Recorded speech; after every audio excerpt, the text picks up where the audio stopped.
Good evening सभी को। Voice मिल रहा है, आवाज? Good evening sir. Yes sir. हाँ, गुड कोई इवनिंग सर। क्वेश्चन है तो आप लोग पूछिए। कोई आप लोग कोई भी टॉपिक का कोई क्वेश्चन है तो हम लोग पूछ सकते हैं।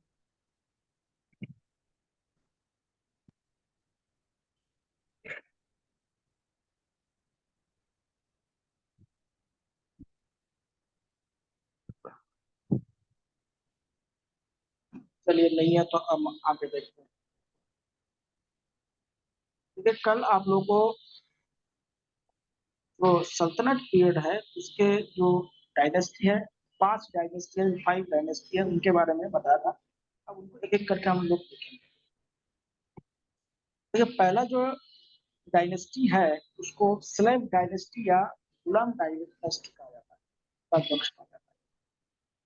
गुलाम क्यों कहते हैं समझिएगा। इनके जो पारंपरिक या जो महत्वपूर्ण शासक थे या सुल्तान थे, गुलाम थे, उनको खरीदा गया था, इसलिए इस वंश का नाम गुलाम वंश पड़ा। तो महत्वपूर्ण शासक थे, उनकी बात कर रहा हूँ। सभी गुलाम नहीं थे लेकिन महत्वपूर्ण शासक गुलाम। तो पहला अब हेडिंग डाल दीजिएगा आप लोग,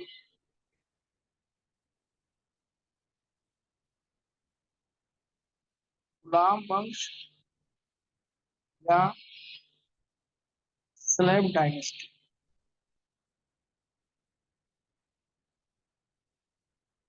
स्लेव डायनेस्टी, ठीक है। ये जो डायनेस्टी है ये चला था 1210 से लेकर 1290 तक। ये डायनेस्टी ने शासन किया। 1210 से लेकर 1290, 80 साल तक शासन किया। इसका जो प्रथम शासक था उनका नाम है, उसको संस्थापक कैसे,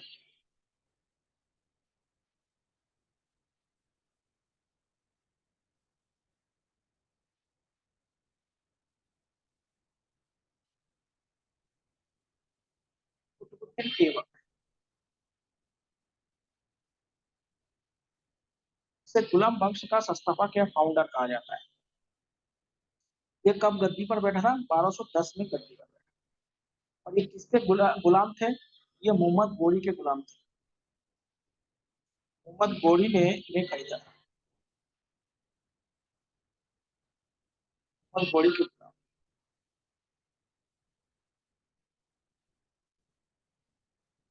अब देखिए, इनका उपाधि क्या था?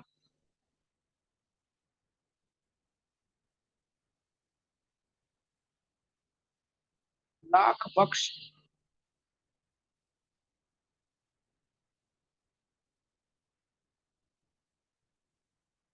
इनका इसने कौन सा उपाधि लिया था? लाख बख्श।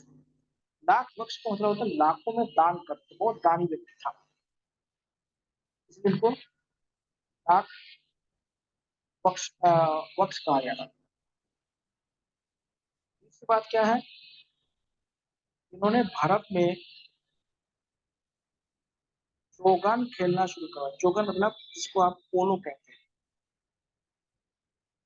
पोलो खेलना शुरू करवाया।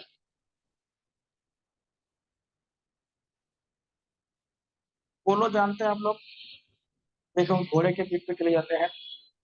और चोगन खेलते ही क्या होता है, इनकी डेथ हो गई। अगर आपसे पूछा जाए यह सवाल कि भारत में चोगन खेल की पद्धति को किसने लाया था, तो तुर्क ने लाया था। या पोलो जो गेम्स है, वो गेम्स किसने लाया था? तुर्क ने लाया था। इन्होंने भारत में सबसे पहले मस्जिद बनाया। सबसे पहला मस्जिद बनाया इन्होंने दिल्ली में। दिल्ली में कौन सी मस्जिद बनाया था?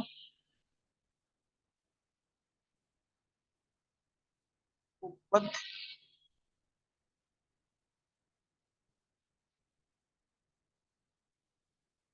उल मस्जिद बनाया था। कुब्बत उल मस्जिद बनाया था। और एक मस्जिद और बनाया था अजमेर में।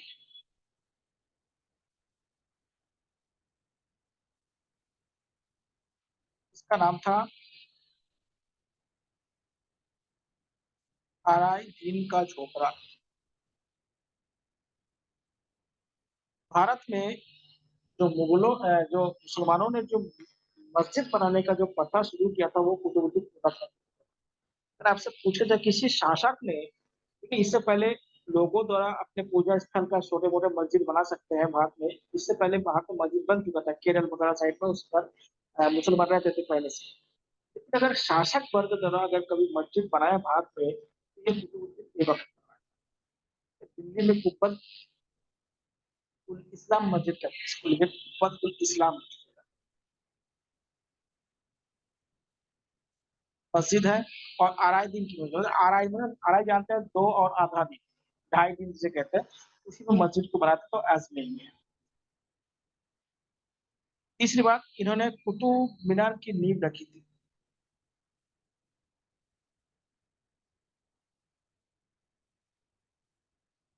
नींव रखी थी। देखिए कुतुब मीनार एक क्या है, स्मारक है। क्या है? स्मारक। ये इनके गुरु थे, इनके जो गुरु थे उनका नाम था कुतुबुद्दीन बख्तियार काकी।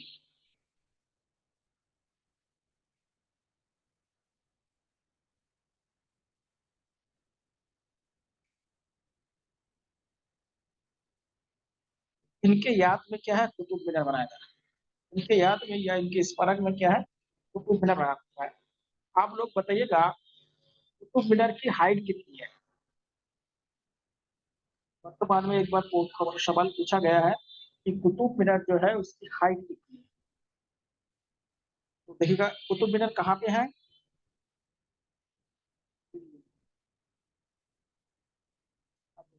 और कुतुब मीनार भारत की सबसे ऊंची मीनार भी है। भारत की सबसे ऊंची मीनार कौन सी है? कुतुब मीनार है। और इनकी राजधानी कहाँ थी?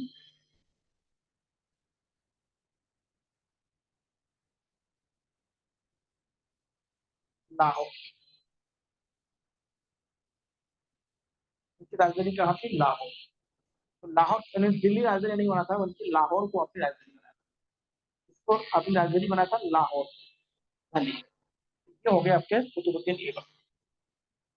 एक कुतुबुद्दीन ऐबक की मृत्यु के बाद उसका पुत्र शासक बनता है, लेकिन वो ज्यादा सक्सेसफुल नहीं थे। बाद में कुतुबुद्दीन के दामाद और उसका गुलाम, इसका नाम है इल्तुतमिश। इल्तुतमिश शासक बनता है। तो अगला इंपॉर्टेंट शासक कौन है? इल्तुतमिश। और इल्तुतमिश को क्या है, सल्तनत का वास्तविक संस्थापक कहा जाता है।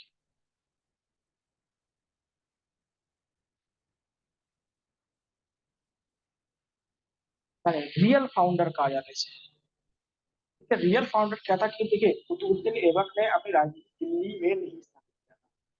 उसके बाद उन्होंने कोई बड़ा महान काम नहीं किया था, बल्कि मोहम्मद गोरी ने जिन क्षेत्रों को जीता था केवल उन्हीं क्षेत्रों में राज किया है। लेकिन इल्तुतमिश ने नए क्षेत्र को जीता, प्रशासन में नए नए चीजों को लाया, और जो खलीफा थे उनसे मान्यता भी प्राप्त किया, और दिल्ली को क्या है, अपनी राजधानी बनाया। देखिए कुतुबुद्दीन ऐबक को गुलाम का गुलाम कहा जाता है। गुलाम का गुलाम कहा जाता है, क्योंकि मोहम्मद गोरी के गुलाम कौन था? कुतुबुद्दीन ऐबक। और कुतुबुद्दीन ऐबक के गुलाम कौन थे? इल्तुतमिश। इसलिए इसको गुलाम का गुलाम कहा जाता है। दूसरी बात, इन्होंने सबसे पहले काम किया क्या, जो खलीफा था खलीफा से मान्यता प्राप्त किया। खलीफा से मान्यता प्राप्त की। राजधानी कहाँ बनाया? दिल्ली को राजधानी बनाया। और इन्होंने सबसे पहले सिक्के जारी किया। सल्तनत काल में सबसे पहला जो सिक्का जारी किया था इनके समय। इन्होंने 2 सिक्का जारी किया। एक था चीतल,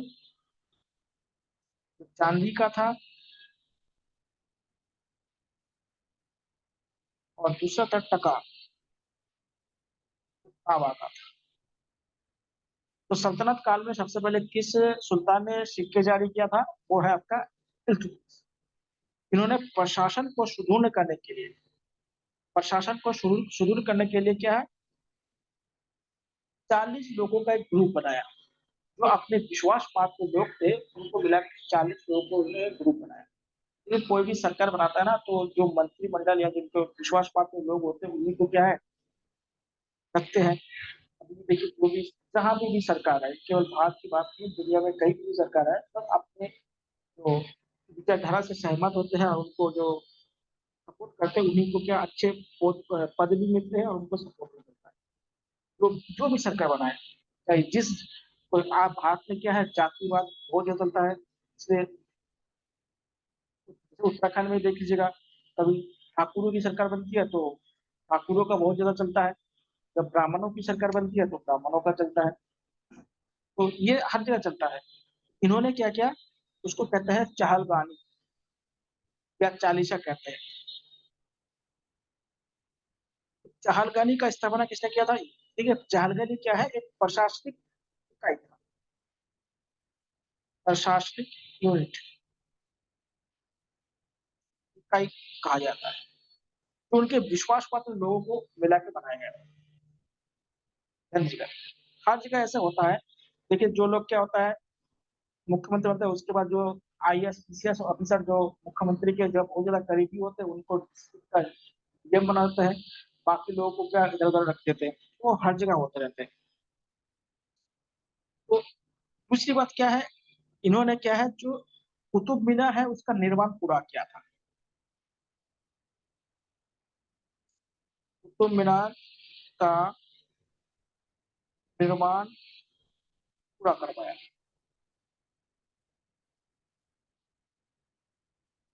इसमें कुतुब मीनार और इन्होंने भारत में पहली बार मकबरा बनाने की कला शुरू करवाया था। मकबरा बनवाया, अपना खुद का मकबरा, अपने बेटे का मकबरा बनाया। और इन्होंने अपना उत्तराधिकारी किसे चुना? उत्तराधिकारी अपनी पुत्री रजिया को चुना। समझिएगा, इन्होंने अपने पुत्र को ना चुन के क्या है, पुत्री को क्या है चुना। पुत्री को क्या है इन्होंने। तीसरा है, इनके समय पे एक प्रथा शुरू हुआ था जिसे कहते हैं एकता प्रथा या एकता व्यवस्था। क्योंकि इसमें क्या था, जमीन को छोटे छोटे टुकड़ों में बांट देते बड़े, तो एक एक जो टुकड़ा था उसको एकता कहा जाता था। और यहाँ के जो प्रशासनिक अधिकारी होते थे उसको इक्तादार कहा जाता था। लेकिन ऐसे व्यवस्था इन्होंने क्यों किया, पहले समझते हैं कि उस समय भू राजस्व क्या था, इनकम का मेन स्रोत। और भू राजस्व क्या है, हर राजा प्राप्त करना चाहते हैं या सुल्तान जो भी है।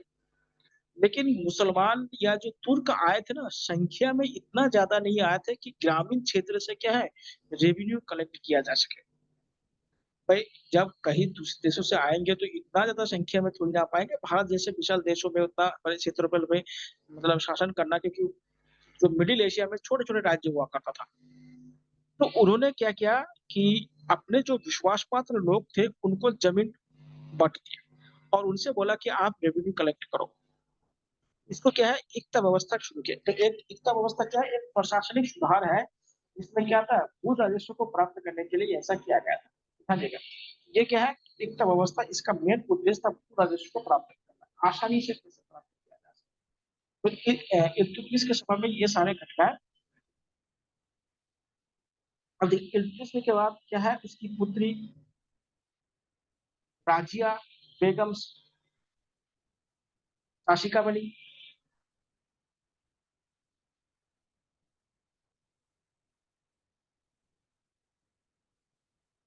क्योंकि जो राजिया बेगम है, ये वर्ल्ड का पहला मुस्लिम शासक है, विश्व का प्रथम मुस्लिम महिला शासिका। इन्होंने क्या है, जो महिलाओं के ऊपर मतलब इस्लाम में जो महिलाओं पे जो पाबंदी लगा दिया गया था, उन पाबंदियों को क्या है मानने से इनकार कर दिया था। जैसे बुर्का पहनना, उसके ऊपर जो बाल और मुंह को ढकते हैं, काबा होते जैसे, ये सारे प्रथाओं को इन्होंने मानने से इनकार कर दिया। जब ये प्रथा नहीं तो जो धर्मगुरु होते ना उनको ज्यादा दिक्कत होने लगी, या जो दक्षिणपंथी तरह के लोग होते हैं उनको दिक्कत होने लगी।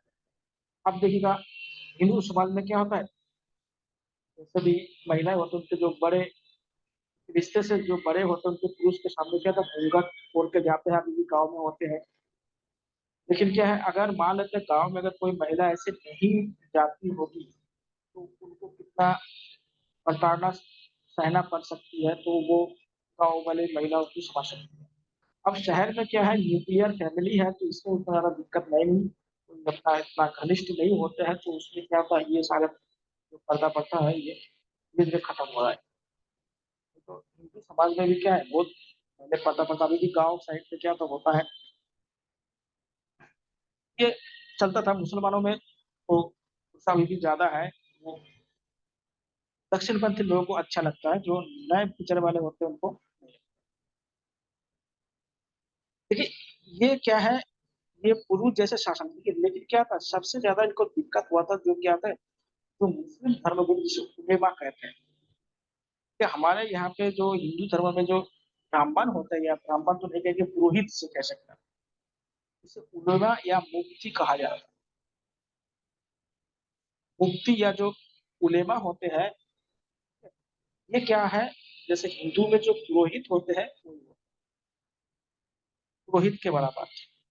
तो इन्होंने क्या देखिए दरबार में क्या होता है, या कहीं पर भी क्या धर्म का चलता ही है।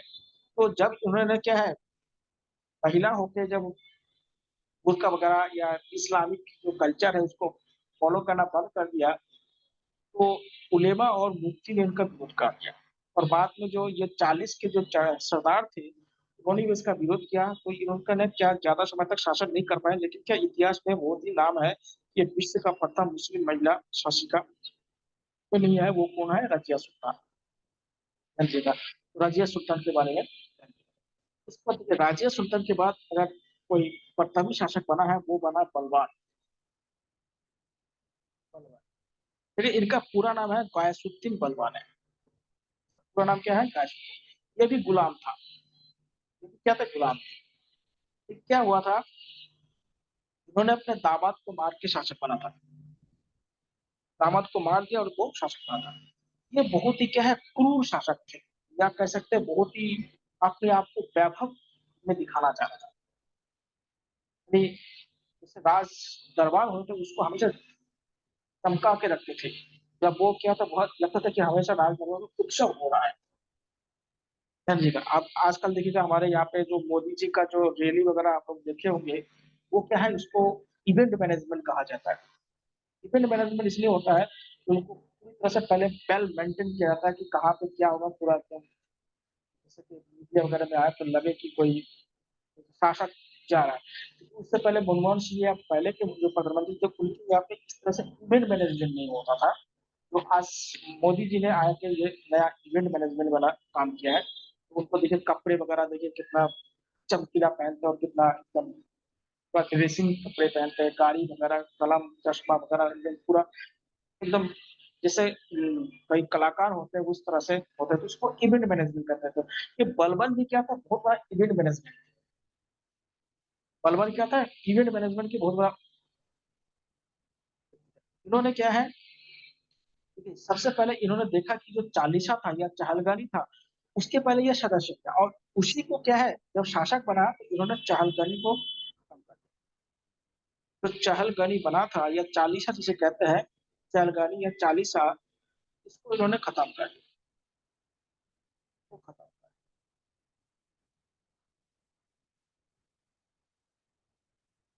पहली बात। उसके बाद इन्होंने उपाधि लिया था उलूग खान और जिल ए इलाही।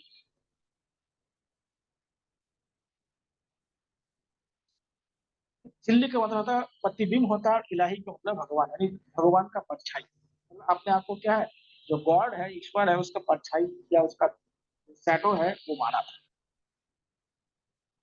और दूसरी बात उपाधि, इन्होंने क्या है, भारत में सबसे पहले नवरोज का त्यौहार शुरू करवाया था। नवरोज का फेस्टिवल आजकल देखिए जो पारसी लोग हैं ना, पारसी लोगों का नव वर्ष है, इसे क्या कहता है, पारसी का नव वर्ष कहा जाता है। जैसे 1 जनवरी क्या होता है, तो ईसाइयों का नव वर्ष कहा जाता है। और चैत्र महीने को क्या कहा जाता है, हिंदुओं का नव वर्ष कहा जाता है। उसी प्रकार जो पारसी होता है, देखिए क्यों, बलबन अपने आप को क्या है, ईरान के जो पहले शासक हुआ करता था उनका वंशज मानते थे, इसलिए उन्होंने जो भी चीज अडॉप्ट किया है वो ईरान से अडॉप्ट किया है। आपको पता है कि ईरान का जो कल्चर था वो अच्छा कल्चर था पहले से। पूरे अरब वर्ल्ड में सबसे अच्छा कल्चर किसका था, ईरान का था। दूसरी बात, इन्होंने दरबार में 2 नए विधि शुरू किया था, सिजदा और पाबोस। सिजदा का मतलब होता है राजा के सामने हमेशा सर झुका के चलना। हम लोगों ने पिक्चर वगैरह में देखे होंगे सर झुका के चलना। पाबोस का मतलब होता है जो सुल्तान होते हैं उसके पैर को चूमना। इससे देखिए पैर को चूमने से क्या होता है कि सुल्तान की जो ग्रेटनेस है उसको दर्शाता है कि सुल्तान को क्या है, पैर चूम रहा है तो ग्रेटनेस दिखाता है। तो आप लोग देखिए बहुत सारे लोग क्या होता है अभी भी अपने आप को जाति के आधार पर ग्रेटनेस या महानता दिखाने के लिए बहुत सारे क्या गलत काम करते रहते हैं। उनके अंदर वो काबिलियत तो नहीं होता, लेकिन क्या होता है वो करने के लिए हो जाता है। बहुत सारे उन्होंने भी क्या है, जब अपने आप को बहुत ही वैभव दिखाना होगा तो ऐसे करना पड़ता है। क्यों, देखिए इसका एक कारण है, क्योंकि वो खुद ये क्या है, राजा को मार के क्या राजा बना था।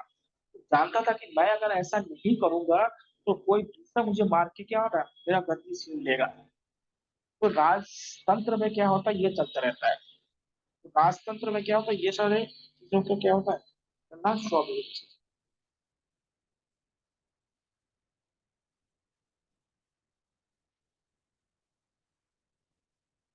अच्छा, पाबोस का मतलब पैर चूमना, पैर चूमना।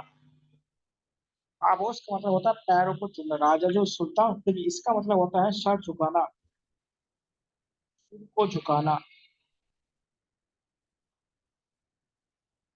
अगर आप लोगों ने पिक्चर है रजिया सुल्तान देख लीजिएगा, और इसका मतलब होता है पैर को चूमना।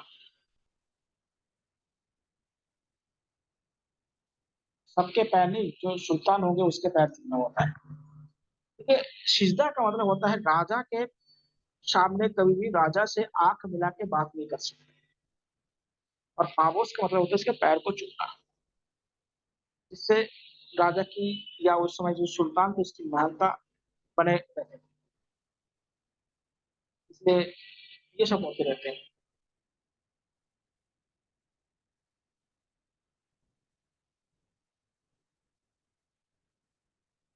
तीसरी बात है, इसके समय पे एक अलग विभाग बनाया गया था, सैन्य विभाग बनाया गया था।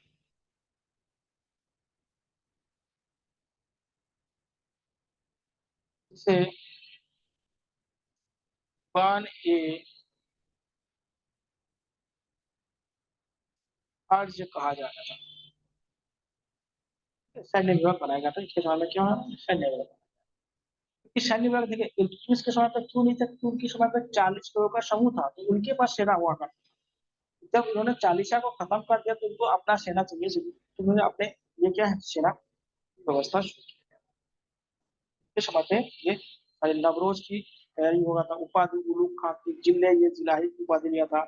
और सिद्दा पाबोश ये सब क्या है, उन्होंने स्टार्ट करवाया। देखिए बलबन की मृत्यु के बाद जो गुलाम बख्श है, उनके शासक कमजोर पड़ गए। और बाद में जलालुद्दीन खिलजी ने क्या है, अंतिम गुलाम शासक को मार कर क्या होता है, खिलजी डायनेस्टी को इसमें जलालुद्दीन खिलजी ने। तो अगला हेडिंग क्या जाएगा, खिलजी बन गए।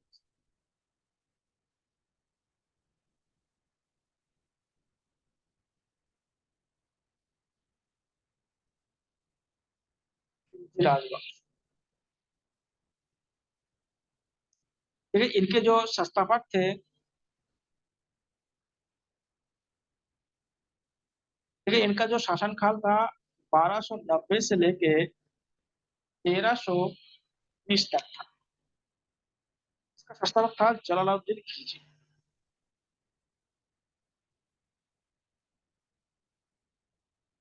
आप लोगों ने पद्मावत पिक्चर देखा होगा, उसमें इनके थोड़ा सा कहानी दिखाया गया है। तो जलालुद्दीन खिलजी क्या है, खिलजी डायनेस्टी के संस्थापक। लेकिन इनके समय में कुछ ज्यादा हुआ नहीं था। बाद में इसका दामाद और इसका भतीजा कौन थे, अलाउद्दीन खिलजी।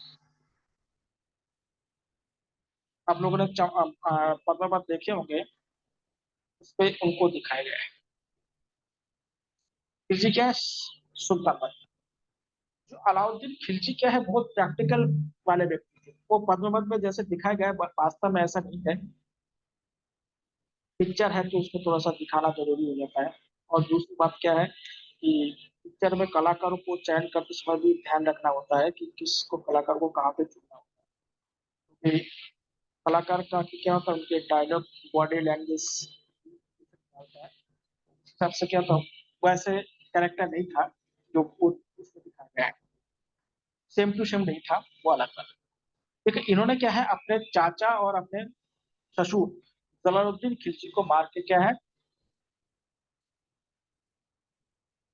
1295 में शासन करता है। ठीक है, इसे क्या कहते हैं, ये जो सल्तनत काल का सबसे सुधारवादी शासकों में माना जाता है।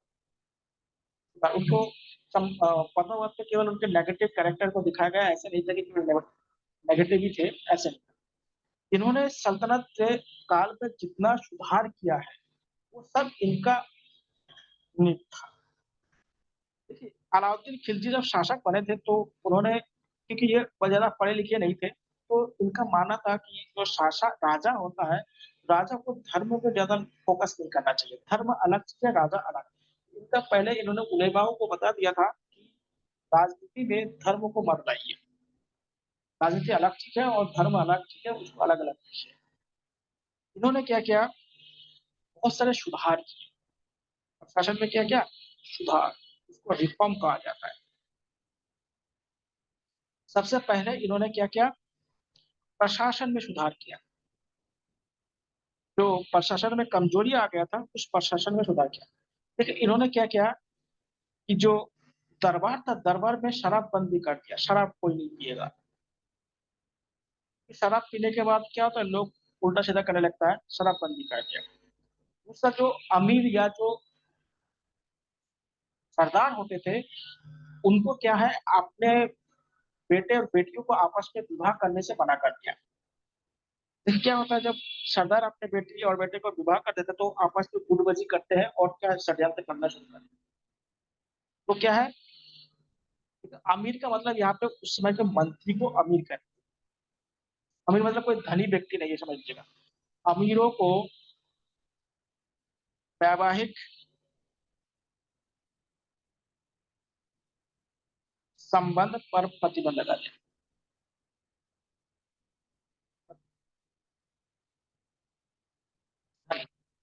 दूसरा उन्होंने सुधार किया है, उनका सुधार का नाम था बाजार सुधार,